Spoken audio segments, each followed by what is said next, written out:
কসবায় ৪৮ বোতল বিদেশি মদ জব্দ। চোরাচালানি সিন্ডিকেট। ফেসবুকে ফেক আইডি দিয়ে পুলিশের বিরুদ্ধে অপপ্রচার, তবুও পুলিশের মাদক অভিযান থেমে নেই।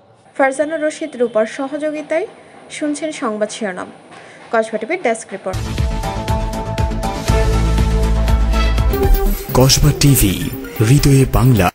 এখন বিস্তারিত জানাচ্ছেন আফরোজা রশিদ হাসি। ব্রাহ্মণবাড়িয়া জেলার সুযোগ্য পুলিশ সুপার এহতেশামুল হকের নির্দেশনা এবং মোহাম্মদ আব্দুল কাদের অফিসার ইনচার্জ কসবা থানা ব্রাহ্মণবাড়িয়ার সার্বিক তত্ত্বাবধানে কসবা থানা এলাকায় মাদক উদ্ধার অভিযান পরিচালনা করা হয়।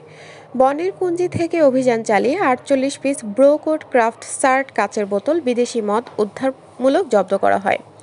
অভিযান পরিচালনা করেন এসআই নিরস্ত্র মোহাম্মদ ফারুক হোসেন, সঙ্গীয় এএসআই মাসুদ সরকার ও ফোর্স সহ ৯ জানুয়ারি ১৫টা ৩০ ঘটিকার সময় কসবা থানাধীন কায়েমপুর ইউপিস্থ উত্তর চকবস্তা সাকিনের মোতালেব মিয়ার বসতবাড়ির পশ্চিম পাশে খড়ের পালার পার্শ্ব হইতে ৪৮ piece bro code craft shirt কাচের বোতলে বিদেশি মদ উদ্ধারপূর্বক উপস্থিত সাক্ষীদের সম্মুখে বিধি মোতাবেক জব্দ তালিকামূলে জব্দ করেন। পুলিশের উপস্থিতির টের পেয়ে পালিয়ে যাওয়া আসামি হলেন মোহাম্মদ জনি মিয়া, পিতা বকুল মিয়া, সাং গঙ্গানগর রেললাইনের পশ্চিম পাশে ইউপি কায়েমপুর থানা, কসবা জেলা, ব্রাহ্মণবাড়িয়া। কসবা থানা অফিসার ইনচার্জ মোহাম্মদ আব্দুল কাদের কসবা টিভিকে বলেন, পলাতক আসামির বিরুদ্ধে থানায় মাদক আইনে মামলা হয়েছে। উল্লেখ্য যে থানা পুলিশ গত নভেম্বর ২০২৪ থেকে ওসি মোহাম্মদ আব্দুল কাদের ও এসআই ফারুক হোসেন, এসআই মাসুদ যোগদান করে কসবায় মাদক অভিযানে পুলিশের জালে একের পর এক মাদকসহ চোরাকারবারি গ্রেফতারে আতঙ্কগ্রস্ত হয়ে পড়েন। এই ধারাবাহিকতাকে অন্যদিকে মোড় ঘোরাতে চোরাচালানি সিন্ডিকেট দল ফেসবুকে ফেক আইডিতে পুলিশের বিরুদ্ধে মিথ্যা অপপ্রচার করার পর কসবা থানা পুলিশ ওই দিকে না তাকিয়ে মাদক অভিযান ব্যাপকভাবে চালিয়ে যাচ্ছেন বলে সচেতন মহল অভিমত প্রকাশ করেছেন।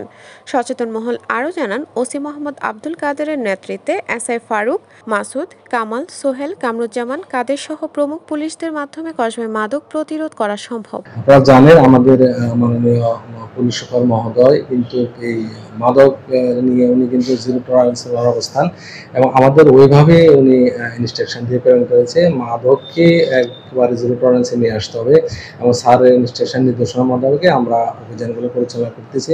আমি আপনাদের দৃঢ়ভাবে বলতে চাই যে আমি মাদকের সাথে কোনো আপোষ, কোনো প্রকার কোনো কম্প্রোমাইজ করব না এবং আমি মাদক ব্যবসায়ীদের মাঝে এই আতঙ্কটা আমি অবশ্যই ছড়াই দিতে চাই যে কেউ যদি মাদক ব্যবসা করে বা মাদকের সাথে কোনো সম্পৃক্ততা পাওয়া যায় তাদেরকে ইনশাআল্লাহ ছাড়বো না, আইনের আওতায়। তুমি যত্ন করে থাকবেন, অনেক যত্নে আছে আপনি। হ্যাঁ, কসবা টিভির সংবাদের সাথে থাকার জন্য ধন্যবাদ জানাচ্ছি। পরবর্তী সংবাদ পেতে আমাদের চ্যানেলটি সাবস্ক্রাইব করে রাখুন।